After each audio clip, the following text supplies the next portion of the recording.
Man, it's that old thing, perseverance, consistency, hard work. My goal is to put the same work into, my businesses, my family that I put into football, and I've been running with that mantra since I got married back in '97, that if I'm going to have a successful marriage, I got to, the same hard work and same consistency and discipline I had on the football field, I got to put in my marriage and with my kids and with my businesses and all that. So it teaches you a lot, man. How to deal with your fellow man and not look at his color, but look at what he can do for the overall good of what you're trying to accomplish. So sports to me in general is just an incredible deal when you talk about football specifically because of the closeness of guys. I just believe it's an amazing sport. The lifeblood of any college football team lies within their ability to continuously bring in top talent. That's why recruiting is everything, and we'll take a look at some of the top incoming recruits for 2018.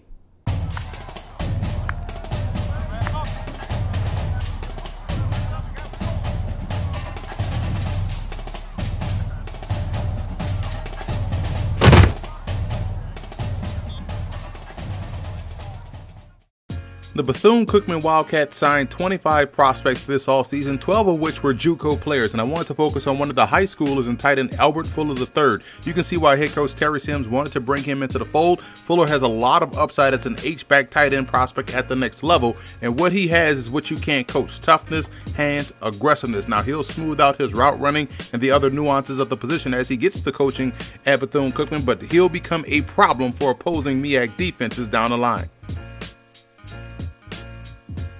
New Delaware State head coach Rod Milstead went north of the border to nab a very talented tailback in Michael Chris Ike. The 6'2", 220-pound running back from Hamilton, Ontario, has the above-average vision, quickness, and speed to make a case for early playing time with the Hornets. And I think this was a big-time signing for a team looking to establish a more physical identity.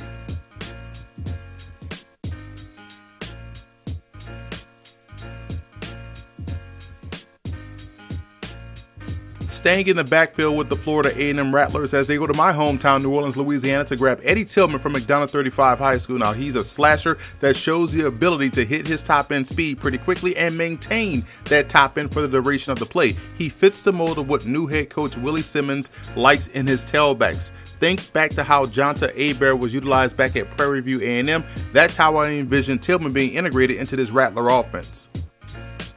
The Howard Bison had issues stopping the run last year. You can tell that improving in that area was a big priority for head coach Mike London, who's one of the best defensive minds in the game. 7 of the incoming freshmen are front 7 prospects. Defensive tackle Jay Pierre from Sterling, Virginia is going to be a good one. He's a squatty defensive tackle that uses his hands extremely well. And I think for a high school prospect, he has a really good feel for blocking schemes, and as his eyes and his hands are always in unison, which is always why he's involved in the play. The Morgan State Bears get a fantastic defensive lineman themselves in Salim Lockett. I'm a big fan of how he explodes off the ball to get into the backfield. I also think he's athletic enough to hold down any technique on the interior, whether that's nose tackle, 3-tech, 4-eye, 5T, the shade. It doesn't matter. He can play it all. I can see Lockett finding his way on the field very early for the Bears as they continue to build a bully down there in Baltimore on that side of the ball.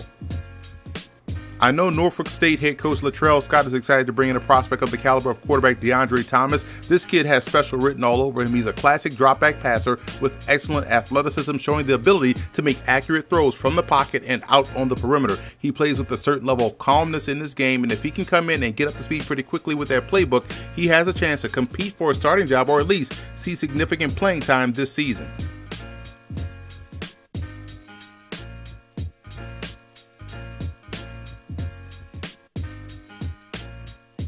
The Aggies have been known for their defense for quite some time, and adding a prospect like Keandre Jones from Columbia, South Carolina helps keep that sentiment very true down there in Aggie land. Jones is a classic inside backer that has a very good first step and rarely makes false ones. I like how he's unfazed by blockers and finds his way to get through the trash really well to make the play. He's as an impressive high school linebacker that I've seen in some time. He already plays a college game.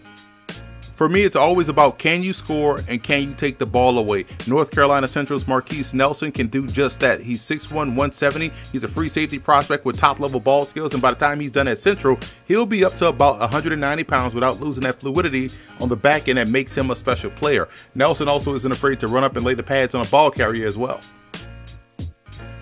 Kawan Harris at 6'3", 190 reminds me a lot of Los Angeles Rams corner Aqib Talib. He's brash, aggressive, a lengthy type corner with outstanding press skills. Lost in how he plays the game is how much nuance that he possesses as a high schooler. Head coach Eric Rayburn is getting himself a tremendous talent in the Jacksonville, Florida native. South Carolina State's head coach Buddy Pugh will always, and I mean always, keep the offensive line stocked with talent, and it's hard not to come away impressed with the movement skills of Bradley Thompson of Greer, South Carolina. Thompson is a powerful finisher upon contact. As he continues to get stronger and mature physically at the collegiate level, he can become one of the more dominant linemen in the MEAC. So that's a wrap from Football Game Plan's FCS Kickoff. Be sure to follow us on all of our social media accounts, and don't forget to check out and subscribe to the FCS Opening Drive podcast on iTunes and also on SoundCloud, where Dave Hashagen and myself dive deeper into the world of the FCS. And don't forget to subscribe to the Football Game Plan Network on YouTube, where you can find all of our FCS video content at youtube.com/footballgameplan.